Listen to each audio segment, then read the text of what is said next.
I'm Ann Humphreys of Line and Circle. I think of hoop dance as unique within the dance world in that it's a form that is comprised of a concrete object, our hoops, and our imagination, which is illimitable. So at the same time, it has this very specific container and sort of pathway towards focus, and it also has this unlimited resource of your own imagination, your own ideas about what can happen between body and hoop. So as a form, I do see hoop dance as truly infinite, and each of our dances as truly unique. But within that form, it is also true that we can find some navigational tools that will help us better explore this infinite sphere of possibility that surrounds us when we're interacting with our hoops. I do think about this space that surrounds the hoop dancer as a sphere of potential. And within that sphere, we also have the hoop, the circle, rotating or moving in full extension. And then we have systems of points and lines, and that's what we're going to talk about in this tutorial today. We're going to practice the technique of paddling from outer space on the shoulders, even though you can also paddle from outer space around the waist. But for the purposes of this tutorial, we're going to start on the shoulders. We're going to start the hoop in a rotation in your first current, whatever your favorite direction is. And remembering to keep your steps underneath the hoop nice and wide and big, thereby offering yourself more space and time within the hoop.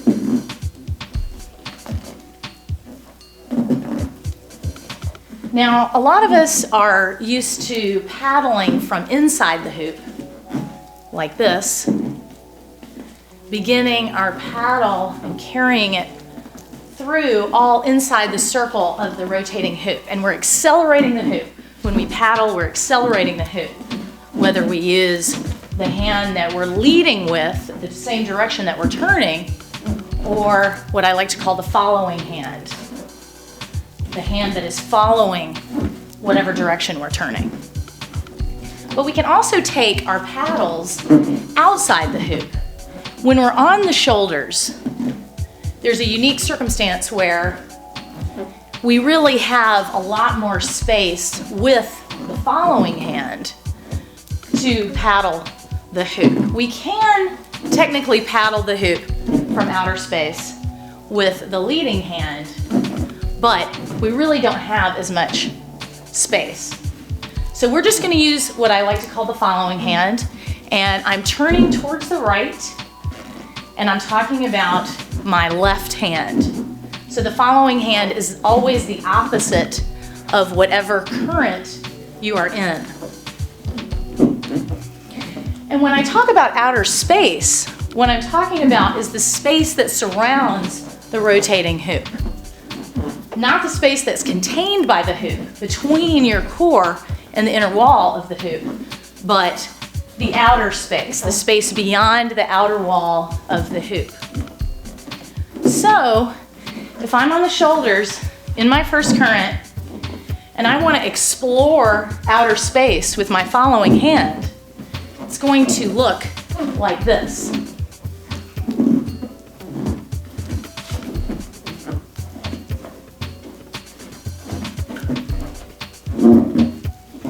And I'm keeping my shoulders in the current. I can also explore outer space taking my arms out of the current, but that's not what we're doing today. We're exploring from beneath the current. And then as we explore, we want to start homing in on a point. So So we already have one point of contact, this rotation point that is connecting the hoop to me as it rotates. This primary point of contact that's inside the hoop that is touching my core. I'm going to be trying to add a second point on the outer wall of the hoop, but I'm going to try to locate where I make that contact happen before I actually make contact, and this is going to make it a lot simpler and easier to make contact when I decide to do that.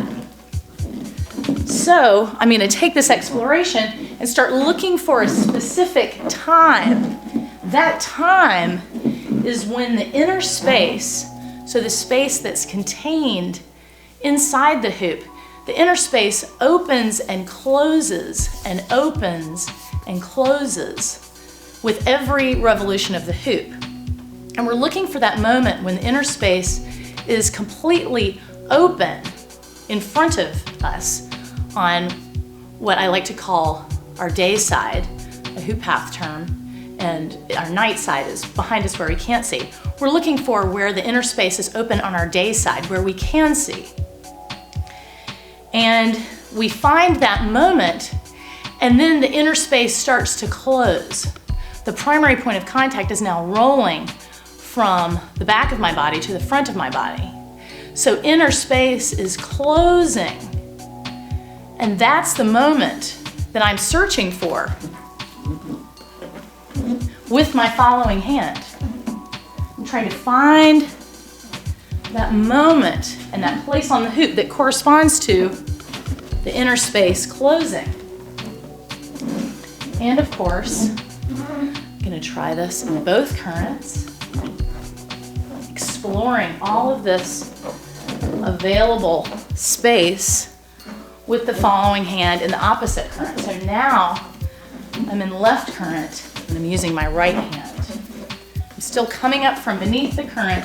I'm trying to find that moment when the inner space is open and closing in front of me. It's closing down. I'm following that closure. You can even exaggerate it. In fact, do exaggerate it. It'll help you learn exactly where that place is. So back in your first current, now we're going to try to make a point of contact on the outer wall of the hoop, and then we're going to turn that contact point into a paddle point. But first, we're just going to try to make contact. This can be very light and gentle at first, so we can take that flying, following hand and bring it closer and closer to the outer wall of the hoop until we're actually touching, maybe even very lightly with our fingertips, but touching the outer wall of the hoop. And it might not happen every revolution. You can give yourself time to reset your shoulder current, remembering to keep your steps big beneath the current, opening space for yourself inside the hoop. And we come closer and closer to making contact with the following hand. And then, of course, coming into second current, trying the same.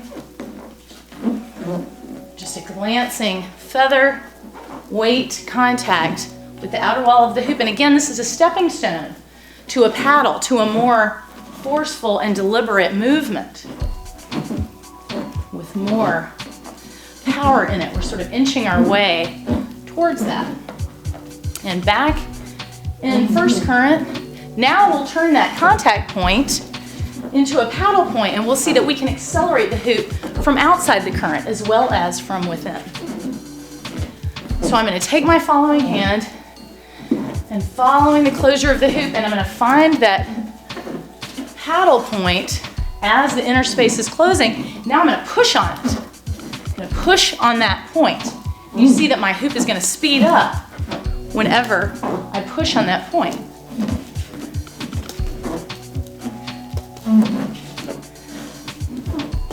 Paddling from outer space. And then, of course, in your second current, or as Nayeli likes to say, your second favorite, which I like a lot, and we'll take that contact point and we'll turn that into a paddle by pushing by pushing in, pushing towards the heart. Paddle, paddle, paddle, paddle.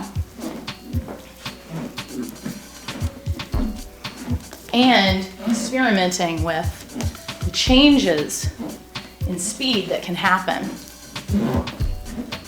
Oops. Outer paddle.